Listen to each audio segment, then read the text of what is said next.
Just stand by that. Blake, go sit down, please. Because that's that.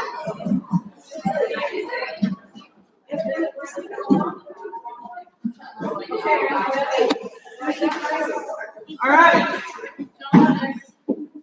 So, hi, everyone. Okay. So, we have a really wonderful thing that's happening. Thank you for your patience, first of all, so I can get the whole projector thing figured out.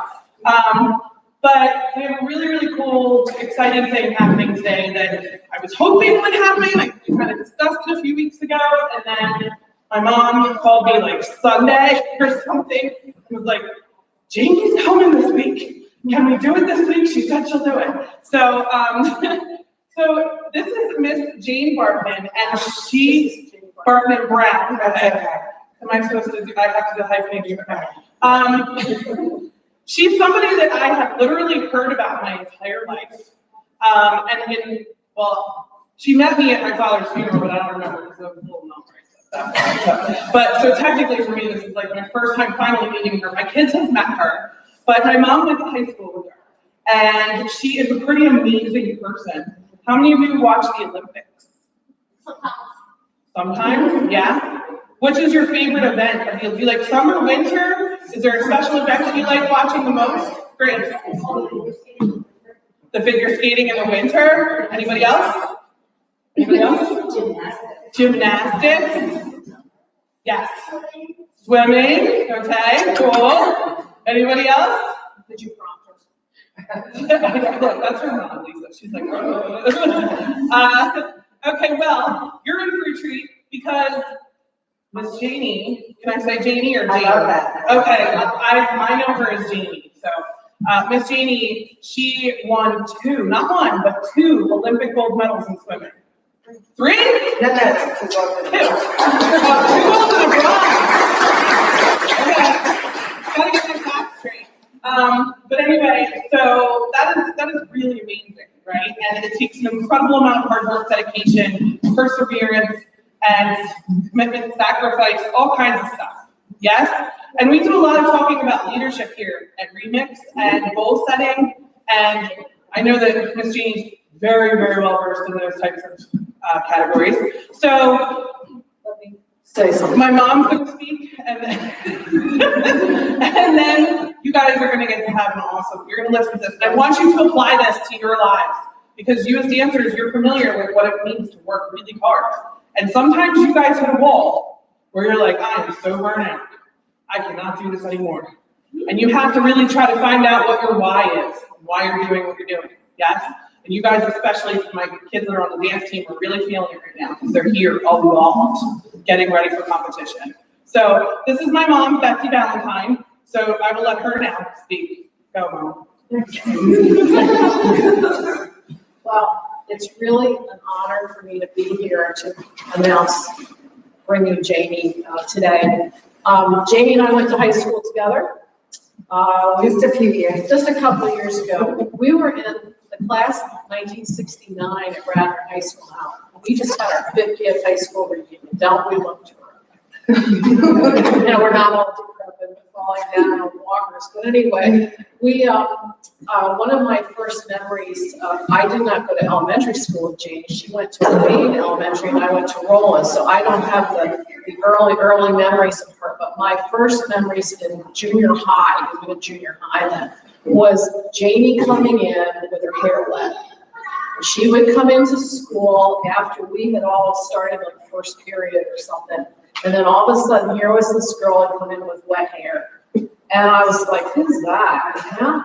And so I found out that she was a swimmer that was swimming at Vesper, I think, at that point. She's swimming down Vesper Boat Club, which was very, very high, powerful, competitive swim team in Philadelphia.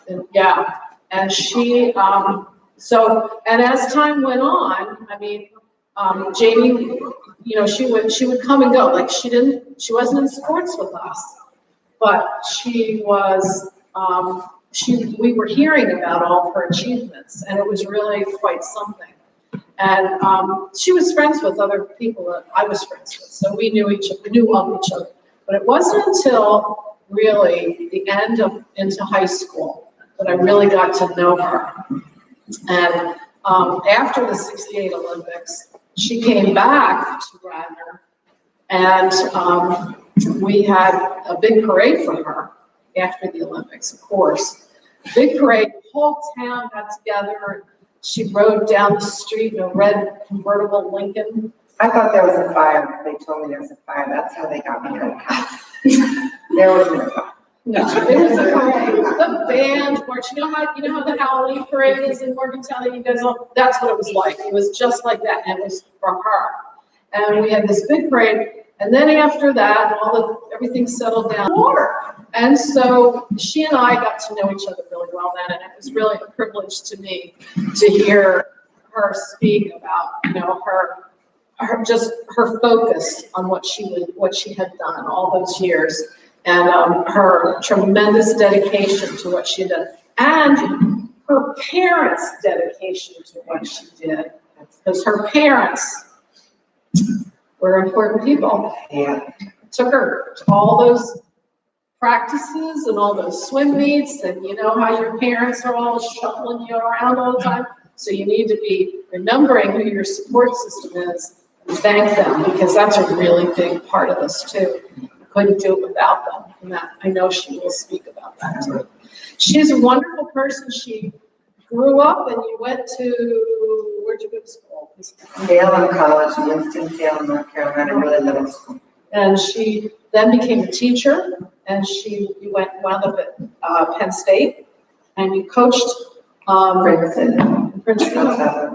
She'll tell you all that stuff, but My mom's gonna just do live. she's up in, No, she doesn't sit down. but now she's up in State College, and she's a teacher at in elementary school, and has been for many years, has 3 children, and she'll tell you the rest of her story. Okay, so Janie, thanks for coming.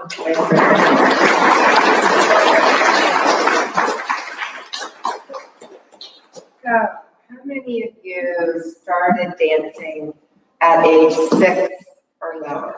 Some of you? Excellent. Good. Put your hands down. I feel like I'm teaching my class. So did I, but I was afraid of starting gun at Martin because they would say, take your arms. And I was 6 then. That's why I asked you.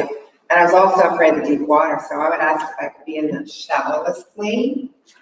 But from that point on, I loved it. I loved what I did. My parents would say to me, don't do it unless you want to. So I hope all of you love it. And if your parents were to say, do you really want to do this? To be honest, keep at it. If you're not having fun, then you need to make it fun or step aside. My parents were unprejudiced, but they were the best. And Betsy was saying, they drove me into Philadelphia before school, 45 minutes in. I did go with wet hair. And then 45 minutes back out. So an hour and a half in the morning and the same at night. So 3 hours of driving every day, except for Saturday and Sunday. Into the city on the Schuylkill Expressway. And I'm forever grateful. And I don't think I appreciated them. Maybe when I was your age, I might not have, but afterwards, I really did. A couple of other things about my parents. My mom got nervous, so she took something called Compose when I was swimming to calm down during races. I didn't know that. She also taught me how to do the grab start, which was a racing start back in the 60s that let me get out ahead on the start. My mom, you wouldn't think that knowing my mom, but she's competitive. My dad had a silver dollar that he held on to every time I raced, but it didn't matter if I won. It didn't matter if I got a medal. It didn't matter if I placed. They kept saying to me, and I hope you all will feel this, if you do your best, just because you don't win, that's all that matters. Okay. And it's easy to get down on yourself if you make a mistake or you're not performing the way you want, but you gotta just if you do the best you can, that's all that matters. I try to teach my kids that. I have 3. My oldest boy was active in track and football, and he seemed to handle everything. My middle guy is still very, very competitive, and he struggled with not winning. So even to this day, I'll say to him, whatever you're doing in your life, if you do the best you can, that's all that you can do. So I started the place when I was 6. I started at an outdoor swimming club, and then Bob Fitzgerald, who was our guidance counselor and principal at Radnor, everyone loved him, helped me get started, and then I went from there to the mainline Y, which is in Ardmore, and I still was afraid of the deep water. Then I went to Vesper Boat Club that was in Philadelphia, that was the cream of the crop, like really high-powered twice. That was when I started twice a day. And it was very competitive. There were parents that would stand behind the pillars with stopwatches. Gives me the chills just remembering that. That's how high pressured it was. And I mean, they thought we didn't see them, we could see them. So the pressure back then was as much or more than you realize probably. I had a 10-year-old little girl whose parents blew up my picture, and it gives me the chills again, and had her throw darts at my picture to try to get her psyched up to beat me. And that kind of made me turn inward a little bit, but I was brought up, as I'm sure you all have been and will be remembering, to always wish the person good luck next to me and say good race afterwards. That girl, her name was Lynn Rory, she never made it to the Olympics, she could have. She would turn her face away and ignore me when I did that. So make sure, no matter how the other person looks and feels, that you wish them good luck. No matter how you're feeling, I think it makes you feel better to turn to somebody else and wish them good luck. And if you have a disappointing competition, same thing goes. It's invigorating, or I don't know how to, energizing to let yourself go a little bit and turn to a teammate.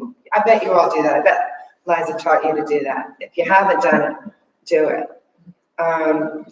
So I went to 64 trials. I was 12 at the Olympic trials in 1964 in a dream world. I mean, I'd heard of all these different swimmers, and I finished 9th in my best event, which was 100 freestyle, which was short, and they took the top 5.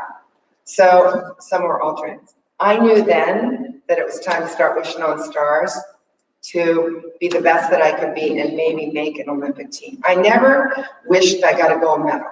I never did. I just wanted to do the best I could and be an Olympian. That was my thing.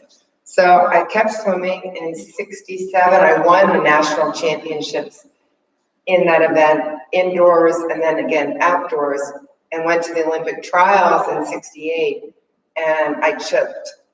Do you know what it means? Any of you raise your hand? What does it mean when you choke? What?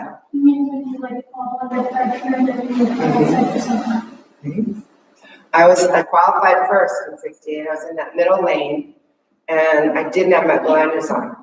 So even though I'd won the 2 previous competitions in that event, I just choked. I just froze up. I still made it by the skin of my teeth to be the 4th fastest. So I got to swim the relay that year. And then I swam another event, the longer one, which was really long, 200 freestyle. There was no pressure, and I got 3rd, and I got to swim that race in Mexico. Since I finished 4th, I got to be on that relay in 68. I thought I was done. I was at the closing ceremonies. It was in Mexico City. It was the year that the 2 Black track athletes held up their fists for respect on the award stand. United States athletes. Both had their medals taken away from them, which was really upsetting. I'll just tell you that like 20 years later, they gave them back and they were heroes. I got to meet one of them. I was so excited. But so 68, that was Mexico City at altitude. It was really hard to breathe. We were much slower there than we were at Olympic trials. Our race in the 200 freestyle was 0.7 of a second between 1st, 2nd, and me. I know the times, 2:10.5, 2:11 flat, 2:11.2, but we all got to be on the award stand. 1st, 2nd, 3rd, gives me the goosebumps again. The flags were behind us, all American flags on the award stand. Well, I thought I was done then, And like I said, at those closing ceremonies, I was crying, and the guy next to me was saying, will you be there in 72? I said, no, I have to go to college. School mattered more than anything. High school, college, that was what my thing was. But then, right as soon as we graduated, my dad said to me at the dinner table one night, you know, I had an American record. They didn't break your record yet. And I had since quit for about a year. And he said, do you think you might try again? Well, I thought, what do I have to lose? If I make it, great. And if I don't, I already got to go. So I went away to college. That was Indiana University, hoping to swim with one of the most famous coaches in the country, in the world, but he didn't coach girls. So I still swam that fall, but for a coach that was it was just fun. It wasn't really serious, but I did pretty well. So I came home and talked to the coach that had gotten me to the Olympics in '68 and decided to try again. And my dad later told me if I hadn't, he would have been thinking I was from a different family because our family's really competitive. So I had to swim way behind 12-year-olds in 1970. I was like old compared to them. I was 17 at the Olympics in '68. And I had to just kind of say, like maybe some of you feel this, well, I'm really behind, but I'll keep going. I can just do the best I can. Swam really long distance things, which I couldn't stand. I'd sing songs underwater just to get through it. So in the summer of 1971, I finished 16th at the Nationals outdoor. And I knew I was doing better, and I kept going. I dropped out of college and swam in Philadelphia for my coach that got me there in '68. So in '72, I qualified first again at Olympic trials in Chicago. Again, didn't have the blinders on. But I finished fourth, and I got to be on that relay again in '72 in Munich. And I got to be a tri-captain. So that was a big thrill. And that relay, and I think you're going to see it, won and set a world record in Munich. Munich, you might have heard of Munich. That was where the Israeli athletes were killed. It was a very upsetting, dramatic time for all of us, but the Olympics went on. And I think I'll stop right there and let them see the video. And then if they want to ask questions, and I did bring one of the medals, so maybe afterwards. I would love it if you want to put it around your neck or hold it or something. I love sharing it. This is the one from '72. But maybe let's look at the rings. Get the legs again. Yeah.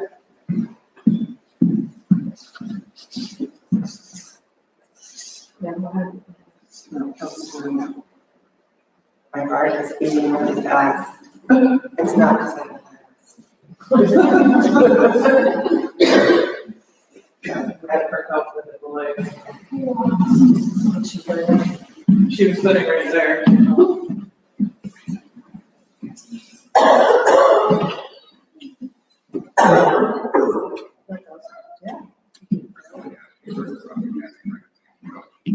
Yeah, you're going to go off by 7.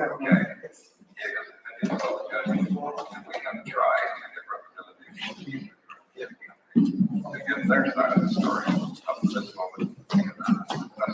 Would be looking at both sides of the judging story. There'll be more to that, but later. Right now, again, women's Saturday run doing Keith Jackson in the swim hall for the women's 4x100 relay. And here it is. The women's 4x100 freestyle. What that means is, very simply, each of the 4 women on each meeting, trying to move like for 100 meters. This is one of the events that's called fun.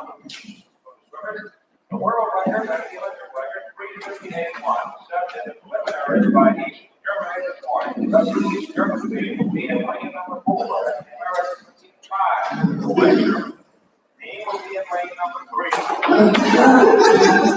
I'm trying. I'm really trying. at the table.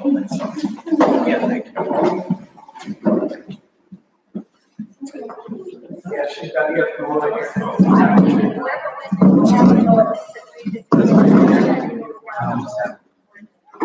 Oh my gosh. Second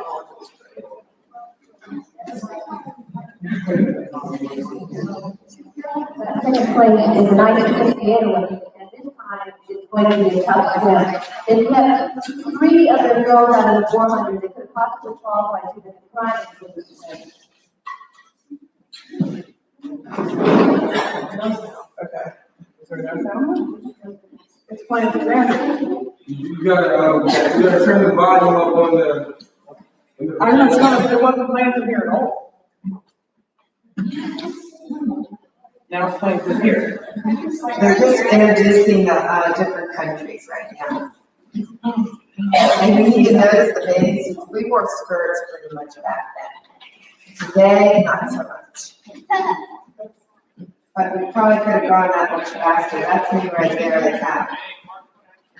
It's as loud as it's going. Number 6 is Muhammad. First flag, Edith McGinnis.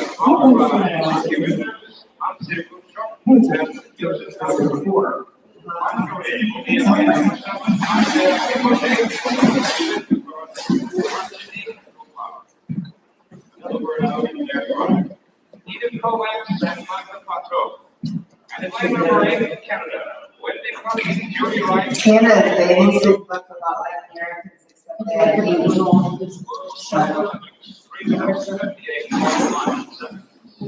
I'd like to mention that we put our fastest girl first because we want to clear water. That's Sandra Nielsen.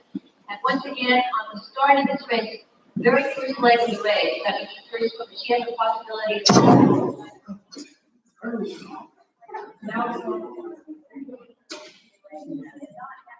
Now it's playing through here? That girl won the competition. She could go like in the 100 freestyle. It is now. That's good. I guess I have the key to it, and they want to save her or whatever. We have a false start, and for the first time, we have had a false So we need our goggles. We have a false start, the field is falling away, and this is another of the computerized devices here at the swim hall. When the false start happens, down comes that rope and goes to the ball right here, and the first gets peeled up and it stops at 15 feet. Now there's, a couple of years ago, a couple of Olympics ago, one of those went 75 yards, 75 meters before they finally got him stopped. I remember doing a race in the Nationals once somebody slipped, and it wasn't done electronically. I was halfway through the race, and the lane rope fell down. We had to get out and start the whole race. So that's lane 5. All right, we've got him back, drive off, and ready to swim again. The lane assignment says I forgot we qualified second. swimming the first leg for the U.S. relay team is Sandy Nielsen, and Sandy is in lane number 5. East German girls for the fastest. Here we go. This time we have good start. I might point out once again, she may just not want to sit against Sandy Nielsen for another top 100 before her 400. So this is her Another competition that she may not want to have to deal with. without a cap on. Sandy isn't exactly very heated about it right now, because I tell you, all 8 of them are just about even. They had the gal over here at lane number 8 beginning to fall off the face a little bit. Whitney Cook, Canada, the rest of them are pretty close, as you see. I might point out the German Gabrielle Websko in the lane next to Sandra was 1400 and had been the first one to break the world record in 100. So she's pulling ahead. Got it That's back the to USA. Gabrielle Websko to the left of Sandy You can Nielsen see there. the stripes. See Sandy's putting it on now. She's laying the heat to the East German and the West German girls. Also falling just a little off the pace in lane number 3. Looks like Sandy is going to be the first to touch, so that East German, Westco is going to be very far behind. That's right, Sandy Nielsen, the first to touch is 58.98. The East Germans were second off the blocks, and the Hungarians were third off the blocks. That's Holland 4, my West friend German Jenny. 5. The pressure's got to be on Jennifer Kemp right now. She was our third 100 swimmer that didn't make Go it just as on fast, the regular 100 and breathing every stroke. tied up a little bit. So the pressure's on her to put in a good second leg. So Jane Barkman can take off and obviously put in a good swim. Jenny Kemp swimming down for the U.S. Jane Barkman will swim the third leg, and Shelley Navisov will anchor it. Swimming for the East Germans is Andrea Eiber. Swimming for the West Germans is Anne-Marie Reidig. Swimming for the Hungarians right now is Judith Gorotny. Incidentally, Andrea Effie remains right next to Jennifer with 6 in the 100 Friday. So all the swimmers are very good 100 swimmers. All right, it's a battle between the United States and the East Germans. Jenny Kemp got it all. Slow start. Germans This are is third, good. the Hungarians are fourth. Yeah, This is being right here. 26. that's her. That's her right there. Now, swimming for the United States, it is Jeannie Barkman. For East Germany, Ilka Simmons. So we had to move over, or they would try to draft off us right next to the lane line. Nielsen did a 59.98. Kemp a 58.9. Yeah. They're under that world record pace. And it looks like Barkman putting in a quick flip. She was on the relay at the Olympics in Mexico City. Did a fantastic job with the team captain. Stayed out for 3 years. She's back swimming again. Doing a good job for our team. Hurry up. Barkman. That's Janie on the, I'm dying because I was a sprinter. Finish the race. that's Janie on the left. I'm dying right here. Holding third place. We used to say it's like you got a piano on your Jenny back. Barkman. Whoa. Here's Shirley Babashoff at 10. Watch this girl, the Shirley with a anchor. good start off the block, but here comes Cornelia. East German, Cornelia Ender. Shirley Babashoff loses first place to Cornelia Ender. But watch Shirley. Shirley is in first place. swims faster the second length than the first. And Angela Steinbach swimming the ankle leg for the West German team, also closing. She's right here. I might point out before they see her, she's leading right now. Watch. The girl that beat out Lisa Dowling in the 200 medley. She didn't have a good turn, but she's coming right now. Here she goes. See, she's like behind. Here goes Shirley Watch her. Babashoff. Shirley putting that even with an hour. That's a sprint for the last 25 years. Babashoff on the closest to the camera. Cornelia Ender away from the camera. Babashoff edging ahead. The West German is pulling off the fence. He's going to get Shirley Babashoff, and Cornelia Ender right in.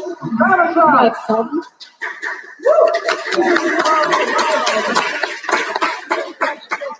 Watch Janie. This is me. I was a little excited. When we set a world record and the red light started flashing. But there, I needed to make sure I said congratulations to the East German girl.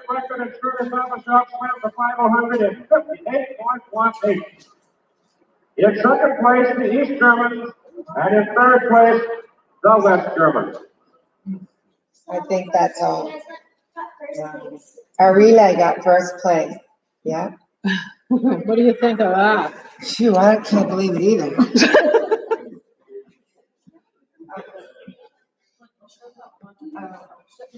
The other thing that happened. Are you doing another one? Oh. The other thing Your that mom's making me. The other thing that happened after, now that, I don't know if you've ever done any kind of swimming at all or anything, but that's kind of amazing what happened. And I remember this very clearly. I was, well, I was Janie's age, but but my parents said, hey, you can go to the Olympics so you can get married. And guess what? I got married. So I didn't get to see Janie race, which is a shame. But it was a You very did more important things. well, I guess, right, Liza? Like, Yeah, like I was. But the big thing is that was the year, as Janie said, that the Israelis were shot at the Olympics. The terrorism, and some of you your parents might remember that. It was pretty terrifying. Because the whole world, they didn't know what to do. And Janie can probably speak a little bit to what it was like in the Olympic Village at that time for the athletes and how, what the news they were hearing and what was going on for them. Because that was, we all hear about all these things that are happening today, but that happened a long time ago. And so it was a pretty terrible thing. One of the things she's going to play for you is also at Penn State this year, she was honored as one of the Olympic athletes at the Michigan game, which is, I don't know if you know anything about Penn State, but this is a big rivalry, okay? A lot of people go to this. Almost as much as Ohio State. Yeah, right, exactly. So there's Janie on the Jumbotron behind her, which is, if you've ever been to Penn State, you'll understand. And you should come if you haven't been. Yeah, I'm a little prejudiced. As is, yeah, this is just Penn Ladies State. and gentlemen, your attention to the north end of the field. Penn State Athletics is along. so they honored all the Olympians. One man was 96 that went to Penn State, never had been recognized before. Penn State has had over 100. It was packed. I was so embarrassed. It was like, I was nervous. Wait, did we win that game? I think we did. Joining us on the field tonight are some of our former Penn State Olympic athletes. First, from the 2016 Olympics in Rio, competing in track cycling for Team USA, Ben Baranowski. A bronze medalist for Team USA in fencing in the 2016 Olympics in Rio. We have good Monica fencers. Oxenman. From the 2012 London Games, competing for Israel in gymnastics, Penn State's Felix Adanovich. All these people were so nice. Also from those 2012 London Games, in track and field for Great Britain, Sheena Cox. From all over the world. From the 2004 Athens Olympics in track and field for Team USA, Consuela Moore.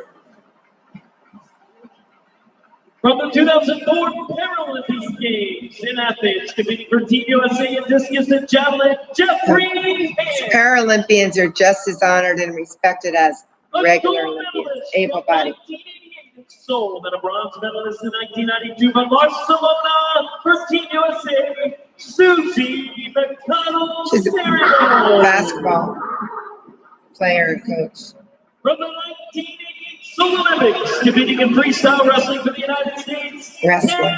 Cherto. Until his ears. Oh, he's also just built like a no neck. From Team USA in 1980, competing in track and field, Gregory Frederick. That's a great guy.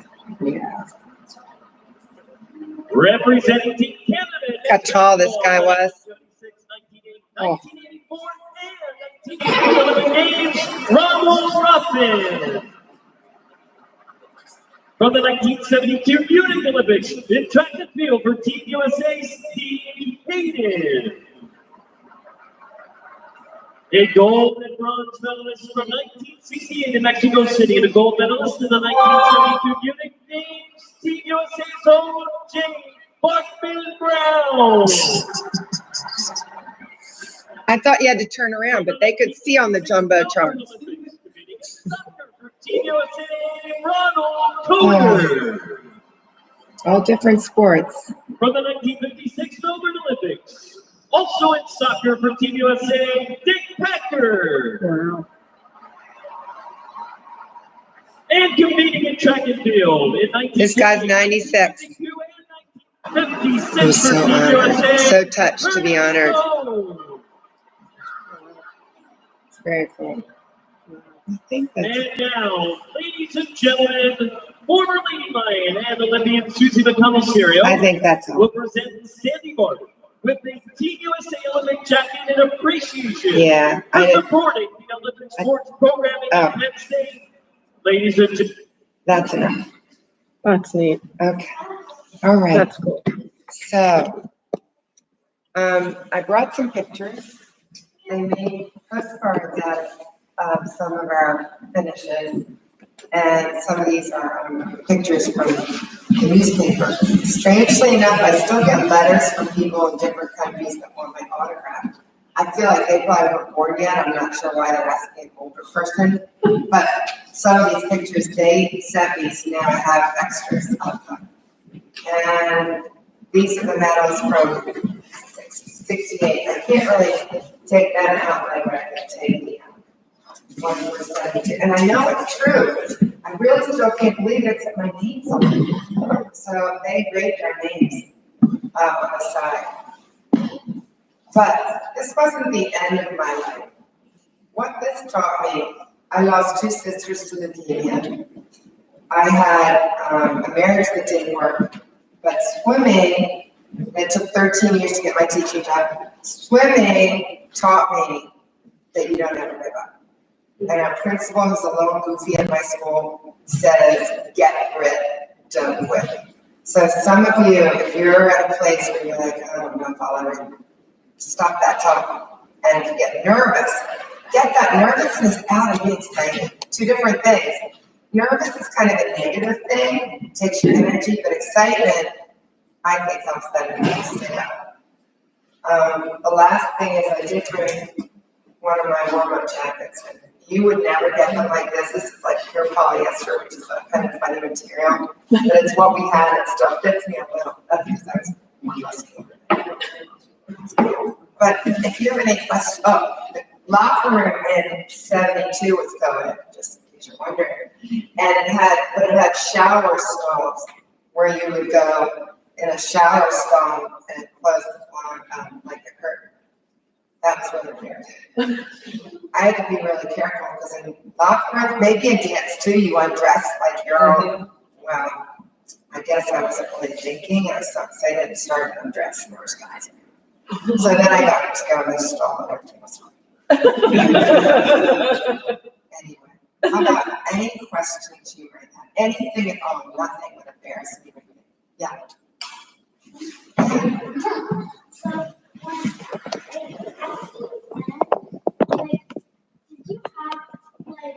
Like on all of your medals, did they carve your name to the side on all of them? No, only Munich. So who knows? Maybe these aren't mine anymore. No, they are. But no, this proves.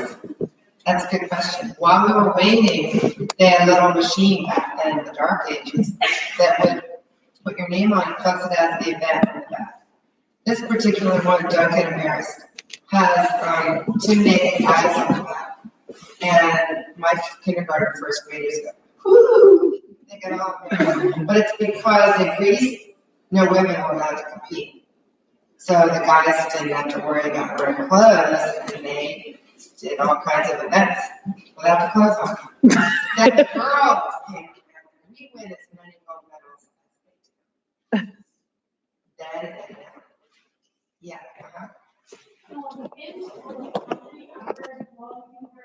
On TV and playing just In what period of time? like for the music, like turning with Hi, Blake. Good job, Blake. It's hard for me to tell you that, but it was 4 hours a day, every day but Sunday, so that's 4 times 6 is 24, and 3, 27 hours a week in the water, not even counting weight training. Yeah. Like. What?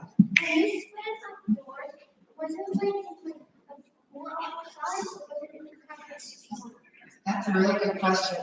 In Philadelphia, swam in a place called Gustine Lake. We used to call it Disgusting Lake. You could actually, Yeah, you had a blood problem. It was terrible. I was afraid to put my feet on the bottom, and we could write our name in the algae. On the bulkhead, like it was 100 meters long. I got over there. Oh. That is how hard they're actually, tennis training center. I didn't know that. So, well, it was horrible. I wouldn't put my feet down. I was afraid of what was down there. But it really made you appreciate. You have a beautiful studio here. But we had pools that were 3 lanes instead of 6. And they had metal bars around it, so we had bruises from our hands hitting them. But when we got to a nice pool, that was like a taper. In dance, do you taper or no? Do you know what that means? Well, it means you do a little less work, but your quality of your swimming or whatever you're doing is better because you're rested. So when we went from Gustine Lake to the Chicago Olympic Trials, it was like, whoa. No more rainbows around the lights that we used to see with the chlorine. And I'm really not sorry because I think it made us all stronger in a facility that was really, the aquarium in Philadelphia. I don't know if you've ever been there. We swam underneath the water. And there are pillars in that pool too, and probably fish, but I didn't see any. Yeah. Go Were you ahead. ever sick when you ever like had to do like a really important like swimming? Nervous sick Yeah, like just like sick, like because of nerves. yeah. Or, Like can you ever miss it for like? I don't think I ever missed it except one time I was too busy talking and I missed it then. But no, I don't think so. But I had friends that would throw up every time they swam. They were so nervous, and she's still swimming masters and has world records. That person. But no, I think I was fortunate that I learned how to. I never had a sports psychologist. I just figured out, like I said, if you do the best you can and change your energy from nervousness to excitement and have fun, you're going to do a lot better. It's not easy. Yeah. Are there any Olympic activities for dancers? There should be. They're actually, right now, currently, there's a debate for breakdancing to actually become an Olympic sport. And the Olympic committee or whatever the governing board it is actually on their table in terms of voting for that becoming an Olympic sport. But it more than likely will become one. They're trying to get it for the next summer games to be on the roster, so. Yes. What kind of advice would you give these girls who are maybe looking to go into like higher pressure situations in the future, like maybe they want to go to college for dance or dance professionally or something like that? What kind of advice would you give them to like help them? The same kind of things I was saying, to keep everything in perspective and try to relax whenever you're competing, no matter what level it is, and don't compare yourself to anybody else. How their body looks or your body looks or how you feel. You just have to be you. And you have to just get up there and not worry about what that person has done in other competitions or if they're not nice or whatever. I think that just have to learn to relax. It's hard. It's really hard. As I said, I did not do very well 2 times, but still was happy that I got to go both times. The coaches I had were phenomenal. Nobody ever made me do anything I didn't want to do. I almost wish my coach was a little tougher on me, but he loved us and just kept saying, "You're okay, you're okay." So I didn't have the tiger instinct in me. I just wanted to do the best I could for our country. Oh, and in '72, on the awards stand, I don't know if you know, I whistle all the time, sometimes too much and sometimes the same song over and over again. And the girls on that relay team dared me, if we won and set a world record, to whistle the national anthem. Well, you know, I didn't really think about that, but we were on the award stand, I was trying to look for my parents, and I get the elbows from both sides. And I'm like, what are you doing? They were trying to tell me what I needed to do. So I whistled about, I don't know, kind of like,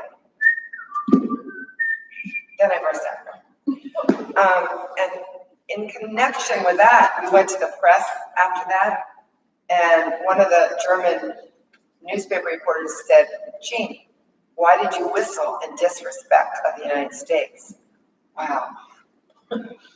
My mouth dropped, my parents were in there, I said, that was not in disrespect, it was just because I was proud.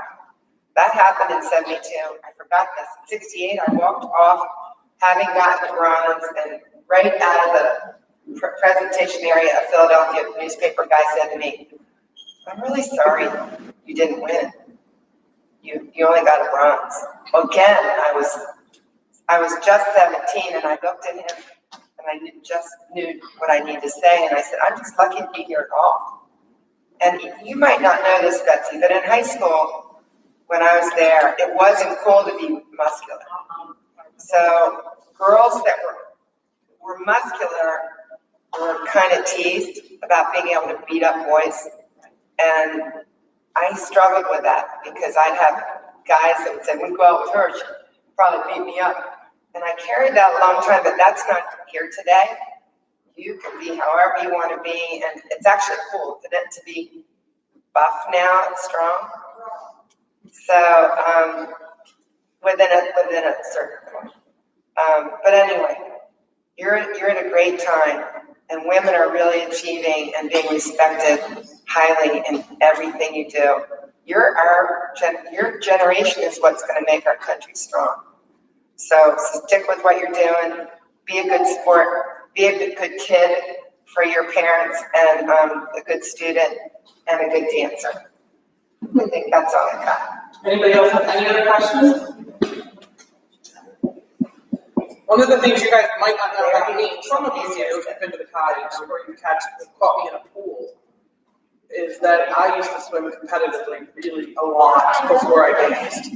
So I can still do butterfly and like all that stuff. But before I danced, all I did was swim. All the time. My mom used to take me to the pool all the time. Summer, winter. In the summertime, I would do what was called long course, and I would get up at 5 o'clock in the morning, and I'd go swim in an Olympic-sized pool for 2 hours.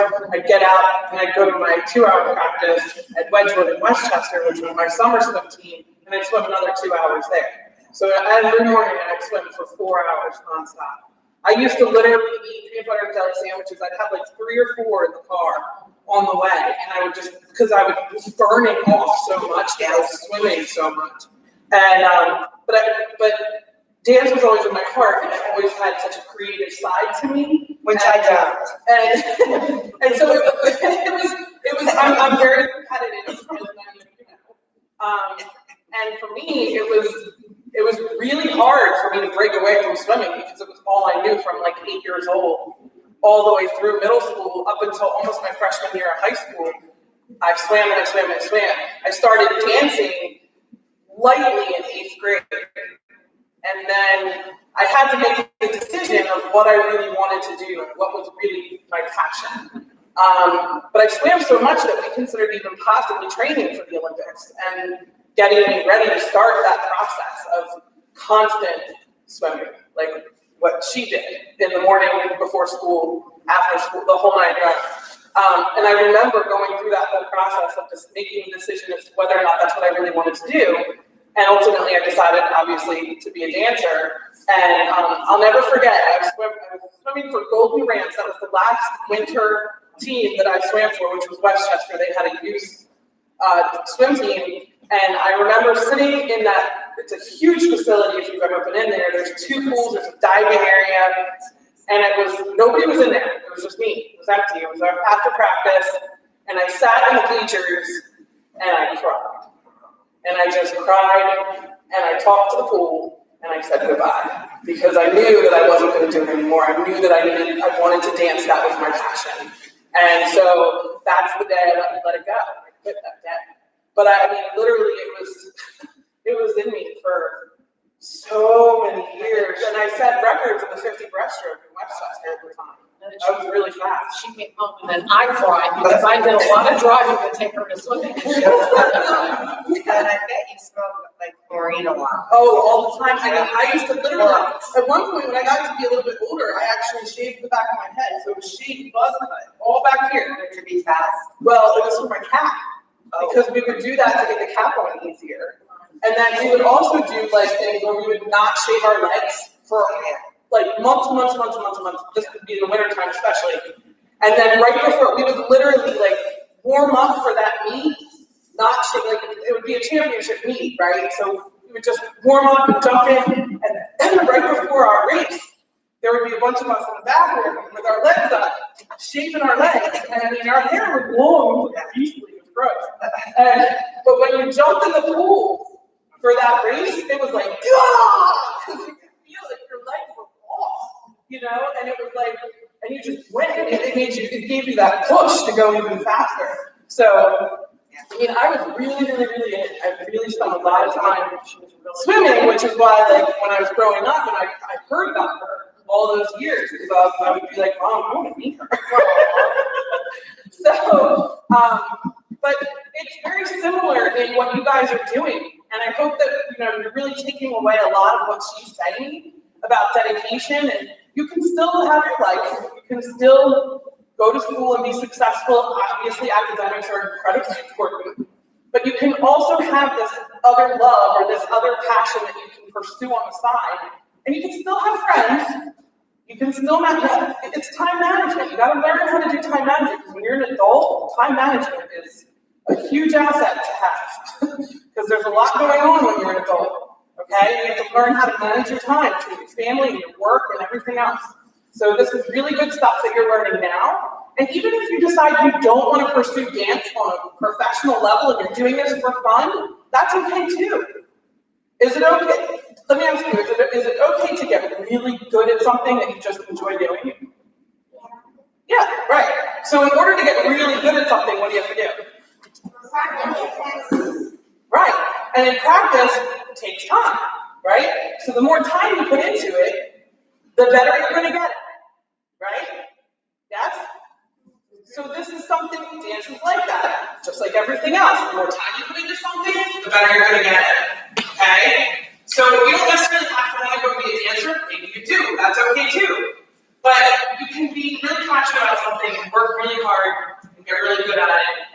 And then if you decide that you're going to go be a doctor, right, Liz, because that's something Liz might want to do one day, then you can. You can. You're going to look back on this time, and you're going to remember it, and you're going to love it. And you're going to have really good memories of it. Okay?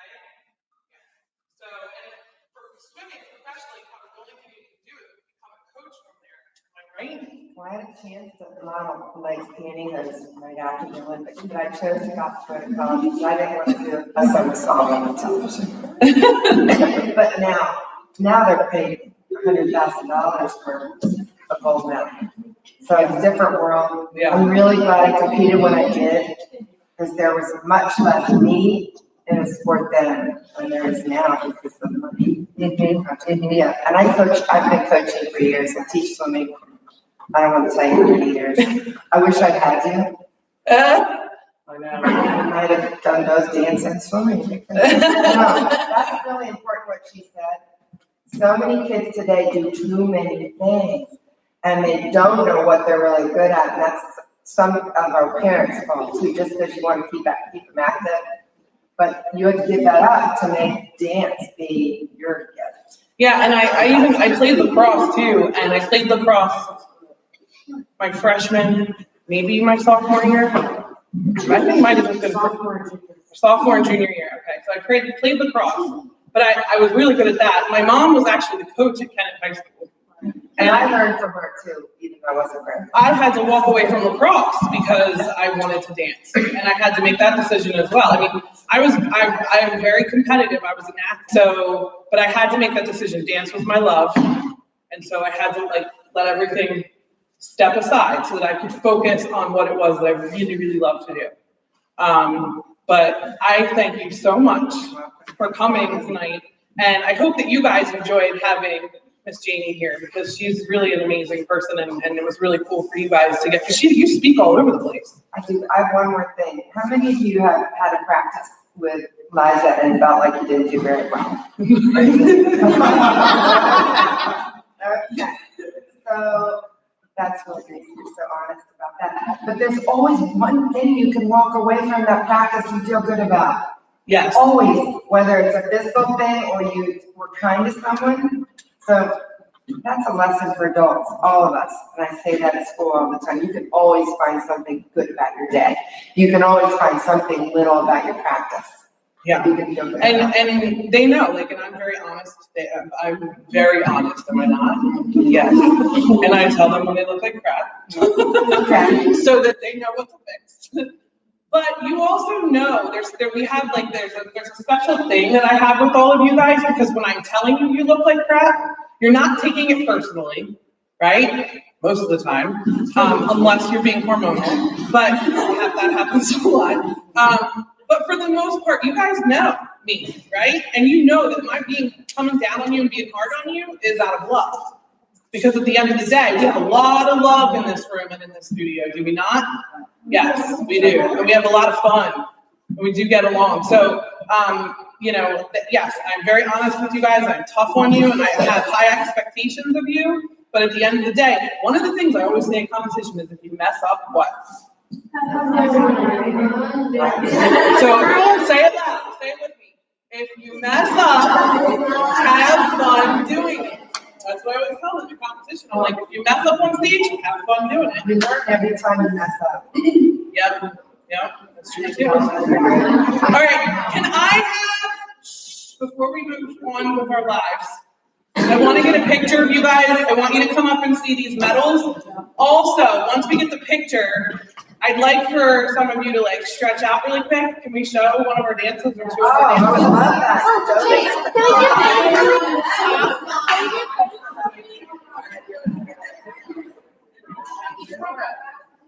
You have everybody? Oh my God,